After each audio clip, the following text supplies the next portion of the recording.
1874 பிறகுதான் சமரசுத்த சத்திய சன்மார்க்க சங்கம் உலகத்திலே பரவி வருகிறது.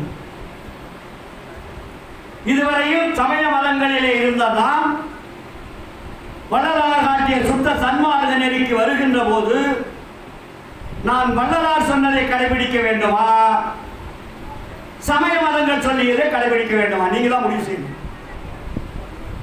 ஏனென்றால் நம்மை குழப்புவதற்கென்று சன்மாரிகள் நிறைய பேர் இருக்காங்க. நான் பேசிட்டு போயிடுவேன், அடுத்த யாராவது வந்து பேசுவாங்க, என்ன பண்ணிடுவாங்க, கொடை போட்டுட்டு போயிடுவாங்க. நமக்கு முன்னாடி எல்லாம் சொல்லியிருக்காங்கப்பா, அவெல்லாம் பெரியவங்க விஷயம் தெரியாத சொல்லியிருக்காங்க. சிவன் விஷயம் இல்லையா, பெருமாள் விஷயம் இல்லையா, சங்கர விஷயம் இல்லையா, வியாசருக்கு விவேகானந்தம் தெரியாதா, வால்மீகிக்கு ஒன்றும் தெரியாதா, சேக்கிழாருக்கு ஒன்றும் தெரியாதா, நாயன்மார்களுக்கெல்லாம் ஒன்றும் தெரியாதா,